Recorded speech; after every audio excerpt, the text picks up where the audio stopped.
So hello everyone, कैसे हो लोग। आज की इस वीडियो के अंदर हम लोग डिस्कस करने जा रहे हैं भैया मार्क्स वर्सेस परसेंटाइल के बारे में। भैया जेईई का फर्स्ट अटेम्प्ट हो चुका है और अब बहुत जरूरत है कि रिजल्ट कब आएगा। काफी सारे आपके क्वेश्चन आ रहे थे और इसी बीच में बहुत सारे ऐसे क्वेश्चन भी है भैया मार्क्स वर्सेस परसेंटाइल के ऊपर एक वीडियो बना दो ताकि हमको ये अंदाजा लग जाए कि अगर हमारा पेपर जो एवरेज गया है, मोर देन एवरेज या फिर जैसा भी गया है, उसके अकॉर्डिंग कितने मार्क्स बन रहे हैं और मार्क्स के ऊपर कितने परसेंटाइल हम लोग एक्सपेक्ट कर सकते हैं फर्स्ट वाले अटेम्प्ट के अंदर। आज जो मार्क्स वर्सेस परसेंटाइल मैं आपको बताने जा रहा हूं वो मिनिमम है। आपकी परसेंटाइल मार्क्स के हिसाब से उससे ज्यादा ही समझना, मैंने मिनिमम रखी है, ठीक है ना। आप उससे ज्यादा ही समझ के चलना, ठीक है ना। ओके, सबसे पहले अपन स्टार्ट करने से पहले बेसिक मार्क्स से परसेंटाइल के ऊपर आने से पहले भैया थोड़ा सा अपन मार्क्स का थोड़ा सा क्या गणित समझ लेते हैं, मतलब कहानी समझ लेते हैं मार्क्स की, ठीक है ना। अगर हमारा पेपर जो है तीनों सेक्शन एप्टीट्यूड वगैरह, किसी को ड्राइंग अच्छा नहीं हुआ, काफी सारे कमेंट्स आ रहे थे कि भैया मेरे ड्राइंग के अंदर जो है वो फर्स्ट वाला क्वेश्चन अटेम्प्ट ही कर पाया, सेकंड वाला क्वेश्चन अटेम्प्ट ही नहीं कर पाया, मैंने उसी को 1 घंटा दे दिया, टाइम ही पता नहीं चला। इसलिए मैंने आपको लास्ट वाली वीडियो के अंदर पहले बताया भी था, जब मैंने बात की थी things to carry and last moment tips वाली वीडियो के अंदर, कि ध्यान रखना ड्राइंग के अंदर आधे घंटे से ऊपर पहले मत देना, उसके बाद एक बार के लिए पूरा पेपर को करना पड़ेगा राउंड नंबर 1, उसके बाद टाइम बचता तो आपको राउंड नंबर 2 पे चलना होगा, ठीक है ना।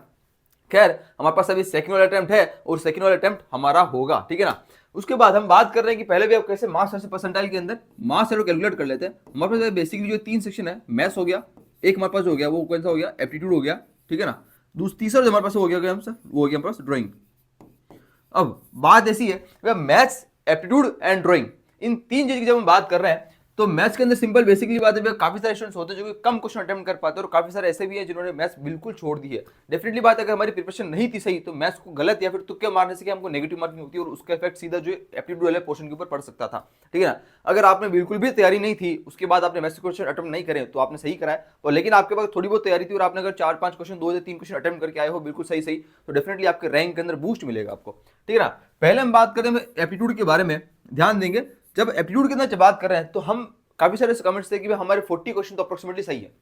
बिकॉज क्या है ना, क्या 50 के अंदर 35 क्वेश्चन तो लॉजिकल रीजनिंग वाले ही थे, उसके अलावा बाकी बचे 15 के अंदर से अगर हम 5 मान के चलते तो एटलीस्ट मैं एक बार मिनिमम मान के चल रहा हूँ कि आप 40 क्वेश्चन तो सही कर हो, या फिर अपन एवरेज मान लेते हैं, किसी के 35 होंगे, किसी के 45 क्वेश्चन सही होंगे, एवरेज 40 मार्क्स अगर 40 क्वेश्चन मान लेते अगर आप सही करके आए हो, अटेम्प्ट करके आए हो, तो इसके अकॉर्डिंग देखिए मार्क्स तो कितने अप्रोक्सीमेटली हमारे 160 मार्क्स बन रहे होंगे आउट ऑफ 200, राइट। यहां तक क्लियर है। आगे बात करते हैं मैथ्स के अंदर भी 2 या 3 क्वेश्चन कुछ अगर मान लेते हैं, अप्रोक्सीमेटली मान लेते हैं 3 क्वेश्चन भी मान लेते हैं, तो फोर्थ चेक कितना होगा 12, अप्रोक्सीमेटली 12 मार्क्स मान लेते आउट ऑफ 100। ये मैं मान रहा हूँ मिनिमम या फिर एवरेज, ठीक है ना। अब आपकी अगर इसमें ज्यादा है तो आप इसमें थोड़ा सा ऐड करना अपने हिसाब से, इसके अंदर थोड़ा सा अगर कम है या फिर ज्यादा है तो अपने हिसाब से आप ऐड कर सकते हो, ठीक है ना। अपन बेसिक बात कर रहे हैं। अगर ड्राइंग के अंदर बात कर रहे हो, ड्राइंग थोड़ी बहुत एवरेज भी गई है तो ध्यान देना। अच्छा, एक और चीज, एक बहुत बड़ा क्वेश्चन था भैया ड्राइंग के अंदर, हमारे काफी सारे स्टूडेंट्स के क्वेश्चन आते हो हर साल, पिछले साल भी ऐसा बहुत होता था, और आपको मैं बहुत बड़ी एक राहत दूंगा। राहत कौन सी है, आपने बोला था कि ड्राइंग वाले क्वेश्चन के अंदर हमने कंप्यूटर स्क्रीन के ऊपर टिक नहीं लगाया, हमने क्वेश्चन तो अटेम्प्ट कर लिया पर लेकिन कंप्यूटर स्क्रीन के ऊपर टिक नहीं लगाया, फिर टिक लगाना भूल गए कि हमने अटेम्प्ट कर लिया और हमने शीट में तो ड्राइंग बना के दे दी, तो आपकी ड्राइंग कंसीडर की जाएगी यार। देख, टेंशन वाली बात नहीं है, घबराओ मत, ठीक है। अगर आप कंप्यूटर स्क्रीन के ऊपर लगाना भूल गए हो, आप टिक वगैरह नहीं किया है पर आपने ड्राइंग सबमिट कर दी है, इन्विजिलेटर को शीट आपने दे दी है बनाकर, तो आपकी ड्राइंग कंसीडर की जाएगी यार, टेंशन मत लो, आपकी मेहनत बेकार नहीं जाने वाली है। इस चीज की टेंशन जो बिल्कुल हटा दो, ठीक है। जब तक यार हम खड़े हैं उस चीज की कभी कोई टेंशन आपको होने नहीं देंगे, ठीक है ना। आगे बढ़ते हैं। ड्राइंग के अंदर बेसिक जब बात करें, अगर आपने 2 क्वेश्चन अटेम्प्ट किए, अपन एवरेज मान लेते हैं 25-30 मार्क्स अगर एक क्वेश्चन के, एक ड्राइंग के ऊपर मानते हैं, एवरेज मान रहे हैं, ठीक है। तो अब क्या अप्रोक्सीमेटली 60 मार्क्स मान लेते हैं यहाँ पे आउट ऑफ 100, यहाँ तो क्लियर है। इस हिसाब से अगर थोड़ा बहुत ऐड करोगे तो आई थिंक मेरे हिसाब से 230, 220, 230 के आसपास कुछ चीज आ रही है, ठीक है। एक्सेट अपन एक एवरेज मान के चल रहे हैं, ठीक है। 230 या 220 या फिर 230 से लेकर 240 के बीच में ऐसा कुछ सिस्टम आ रहा है यहाँ पर, ठीक है ना। अब भैया इसके अकॉर्डिंग ये जो पूरा सिस्टम बना रखा है ना, इस सिस्टम के अकॉर्डिंग क्या मार्क्स परसेंटाइल हो वो एक बार अपन चेक कर लेते हैं, ठीक है ना। ओके, अपन चलना पड़ेगा यहाँ पर, राइट, यहाँ पर तो आपके सामने लिखी हुई है मार्क्स वर्सेस परसेंटाइल, ये कुछ है मार्क्स वर्सेस परसेंटाइल। अब कैसे भी समझते हैं, ये मैं से फिर से कह रहा हूँ, ये सब चीजें जो ना, ये सब चीज मैंने मिनिमम लिखी है, आपकी इससे ज्यादा हो गई, ठीक है ना, तो घबराना मत इनको देखकर। अब सबसे पहले 100 से 120 मार्क्स, बिल्कुल कम मार्क्स से स्टार्ट करते हैं, तो यहाँ पर क्या परसेंटाइल कुछ आपके 70 टू कुछ 85 के आसपास कुछ बन सकती है। 135 से 155 के मार्क्स अगर आसपास रेंज है तो 85 परसेंटाइल से लेकर 89 के आसपास कुछ 90 के आसपास पहुंच सकते हैं। 175 से 190 मार्क्स के अकॉर्डिंग कितना 88 से लेकर 92 के आसपास कुछ, एंड 200 से 220 के आसपास कितना 91 से लेकर 93 परसेंटाइल के आसपास कुछ,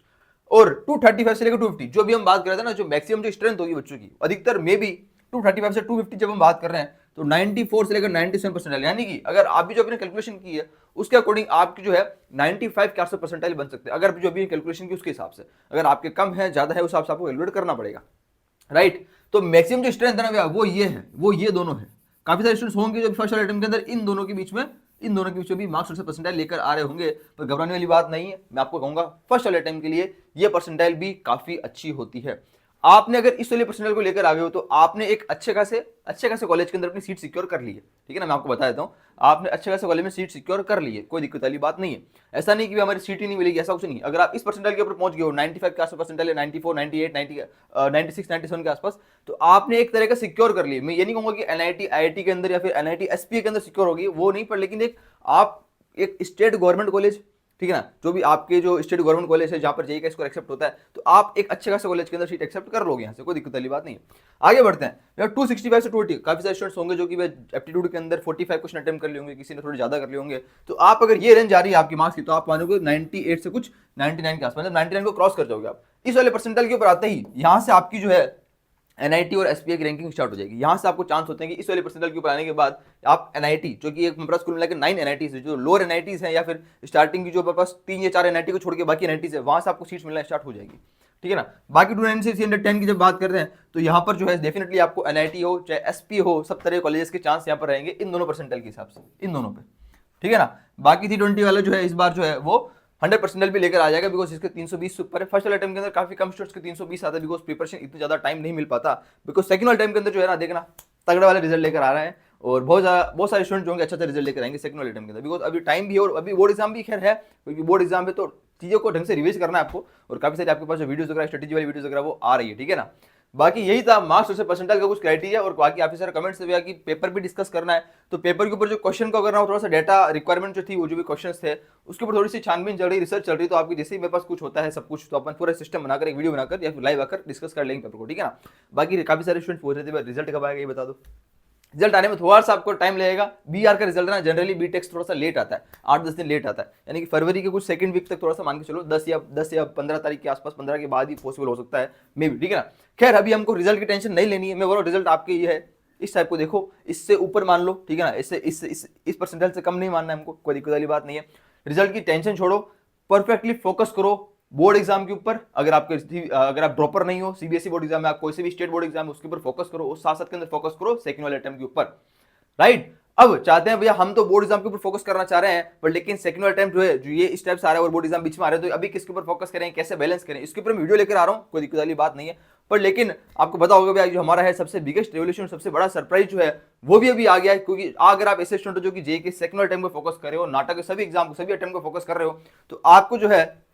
सबसे बड़ा सरप्राइज, सबसे बड़ा रेवोल्यूशन जो है ऑलरेडी आ चुका था, पर लेकिन तो भी मैं आपको कहूंगा अभी जो सरप्राइज था, वो जो ऑफर था, उसका आप कितने सारे फोन कॉल मैसेजेस, और आपने बोला कि भाई हमारा फर्स्ट अटेम्प्ट अच्छा नहीं गया, पर लेकिन तो भी हमको कोर्स में एनरोल करना है, और हम इसी प्राइस के अंदर एनरोल करना चाह रहे हैं जो अपने प्राइस पहले डिसाइड की थी, राइट। आप चाह रहे थे भैया इसी प्राइस के अंदर हम लोग एनरोल करना चाह रहे हैं, ये आपका अपना छोटा सा प्यारा सा चैनल, ठीक है। आप चाह रहे थे भैया कि हम इसी प्राइस में एनरोल करना चाह रहे थे, तो आपके लिए ये जो प्राइस है, इसी प्राइस के अंदर मैंने अभी तक भी इसको बनाकर रखा है। लास्ट 26 जनवरी तक ये प्राइस रहने का था, पर लेकिन आपके कल नाइट के अंदर जब मैं लाइव आया था, उसके बाद काफी सारे आपके फोन कॉल मैसेज आए थे कि भैया इस प्राइस के अंदर ये प्लीज हमको रखो, बिकॉज हमारा फर्स्ट अटेम्प्ट इतना ज्यादा अच्छा नहीं गया है, ठीक है, तो हमको यही में लेना है। तो आपकी रिक्वेस्ट, और मैं ऐसा हो ही नहीं सकता कभी मना कर दूं आपको, ठीक है ना, तो आपकी रिक्वेस्ट की वजह से चीजों के अंदर वही से अभी तक एक भी रुपया कुछ नहीं बढ़ाया भैया, जितना हो सकता है मिनिमम रखा है इस चीज को, और आपके लिए जल्दी जल्दी ऑफर अब, बिकॉज भरोसा नहीं भैया, ये चीज कभी भी एक्शन हो सकता है, तो जल्दी से जाएं। वेबसाइट का लिंक आपको नीचे डिस्क्रिप्शन में मैंने दे रखा है, जाकर चेक करें और जल्दी से जल्दी एनरोल करें कोर्स के अंदर, बिकॉज फर्स्ट फेब से भी स्टार्ट होने वाली क्लास है। और मैंने आपको बताया भी था लाइव के अंदर कि अपनी जो भी क्लासेस हैं वो बोर्ड एग्जाम को देखकर, इन सब चीजों को मैनेज करके ही देखकर ही मैनेज की जाएगी, कोई दिक्कत वाली बात नहीं है। और उल्टा बता देता हूं मैं खुद आपको कुछ चैप्टर्स वगैरह पढ़ाना, काफी सारी टीम्स है, सब मिलकर आपको पढ़ाने वाले, और साथ साथ के अंदर आपको बोर्ड एग्जाम के लिए अगर कोई दिक्कत है, डाउट है, तो वो सब आपको मेंटरशिप और गाइडेंस वगैरह बीच में करता रहेंगे। और बोर्ड एग्जाम को देखकर, बोर्ड एग्जाम जिस दिन होगा या फिर उसके 1-2 दिन पहले क्लासेस नहीं होगी, बिकॉज आपको पूरा बोर्ड एग्जाम के ऊपर भी ध्यान दिया जाएगा, ठीक है ना। बाकी इनकेस अगर कोई आपसे क्लास छूट जाती है तो आपको रिकॉर्डेड सेशन तो मिल ही जाता है, तो वो सब बेनिफिट मैंने आपको समझा दिया था जो अपनी मेन वाली वीडियो आई थी उसके अंदर। जल्दी जाए, नीचे आपको डिस्क्रिप्शन में लिंक दे रखा है, जाकर अप्लाई करना, रजिस्टर करना, ठीक है ना। प्रोसेस पता होगा आपको, मैंने कल बताया भी था। वैसे जब आप रजिस्टर पेज पर आते हो तो ऐसा करके आपको रजिस्टर यहाँ पर लिखा आता है रजिस्टर, यहाँ पे लॉगिन लिखा रहा है, पहले जब क्लिक करोगे तो लॉगिन का पेज खुलेगा, उसके बाद नीचे लिखा है रजिस्टर, वहां पर आपको क्लिक करना है, मेल आईडी डालनी है, ओटीपी क्लिक करना है, आपके मेल पे ओटीपी आएगा, देन आपको इन्फॉर्मेशन फिल करनी है, आपको करना है रजिस्टर। उसके बाद जो है आपको जिस भी बैच में एनरोल होना चाहते हो, चाहे भैया आप जेई वाले कोर्स में एनरोल होना चाहते हो, चाहे आप सम्मान बैच में जेई के, या फिर विश्वास बैच में नाटा के, या फिर आप आकार बैच लेना चाहते हो नाटा और जेई बोथ, जो कि सबसे बड़ा बैच और सबसे जो है ज्यादा बच्चों का रिस्पॉन्स होता है इस वाले बैच के ऊपर, बिकॉज यहाँ पर जो है मैंने पूरी कोशिश की आपसे कि थेट तक जो आपको लास्ट तक साथ बना के रखेंगे इस वाले बैच के अंदर, ठीक है। बस जल्दी से अपना प्यार दिखाएं, जल्दी से अपना सपोर्ट दिखाएं। और अभी तक इनरोल नहीं हो, सोच रहे हो, मैं कह रहा हूँ भैया सोचने का टाइम नहीं है, क्योंकि इनरोल होने के बाद लगेगा आपको कि अच्छा हुआ इनरोल हो गए जल्दी से, क्योंकि सोचते ही रह जाते, ठीक है ना। काफी सारे स्टूडेंट्स हैं उन्होंने ये भी बोला कि अच्छा हुआ हम लोग जल्दी से इनरोल हो गए, नहीं तो सोचते इतना ज्यादा सोचने की जरूरत ही नहीं थी। बिकॉज भाई यहाँ पर सोचने की बिल्कुल ही जरूरत नहीं है, मैंने उस चीज की आपको चीज बनाई है, बिकॉज सोचने की जरूरत ही नहीं पड़ेगा। मैंने आज से 1 साल 2 साल पहले यार सब एक खुद से वादा किया था, और मतलब सबको बताया नहीं था, पर खुद के अंदर वादा किया था एक रिवोल्यूशन एक दिन लाके खड़ा कर दूंगा, और ऐसी चीज लेकर आऊंगा जिसके अंदर आपको सोचने की जरूरत नहीं होगी। एक बच्चा कमेंट करके ये नहीं बोलेगा कि भैया नहीं यार ये चीज भैया मुझे पसंद नहीं है, या फिर ये ऐसा कभी नहीं होगा। सोचने की जरूरत नहीं पड़ेगी आपको, ठीक है ना। बाकी बस यार मार्क्स वर्सेस परसेंटाइल के बारे में था, और मुझे लगा साथ साथ के अंदर काफी सारे आपको कमेंट्स आ रहे थे, इसलिए मुझे इस चीज के बारे में बताना जरूरी था इस वीडियो के अंदर। बाकी जो बेसिक हमारी वीडियो थी वो यही थी कि मार्क्स वर्सेस परसेंटाइल जो है हमारे पास, वो आपको मैंने यहाँ पर दे रखे हैं, ठीक है ना। वो चीज आपको मिल जाएंगे, तो ट्राई करना अपने कैलकुलेट को मार्क्स वर्सेस परसेंटाइल और कितने आ रहे हैं कमेंट्स में लिख के बताओ। बाकी मिलते हैं हम लोग अगली वीडियो में, तब तक के लिए thank you so much, take care, और जल्दी से आओ भैया रिवोल्यूशन में, और जल्दी से मैं इंतजार कर रहा हूँ आपको क्लास के अंदर, मिलकर पढ़ेंगे, मिलकर आग लगाएंगे इस बार। और इस बार एनआईटी एसपीओ टॉप कॉलेज के अंदर एंट्री मारेंगे, क्योंकि वो टॉप कॉलेज की सीट्स आप सबका इंतजार कर रही है, बिकॉज एट द एंड बैठना तो आप सबको जाके ही उन सीट्स के ऊपर, ठीक है ना। बाकी मिलते हैं अगली वीडियो में, अपना ध्यान रखो अच्छे से यार, बढ़िया से पढ़ाई करो, बढ़िया से मेहनत करो, बोर्ड एग्जाम के लिए भी आपके ऑल द बेस्ट, ठीक है ना। सब कुछ अच्छे से चलता रहेगा, बस ध्यान रखना, मौका ना छूट जाए इससे, बस मिलते हैं अगली वीडियो में, bye bye, thank you so much.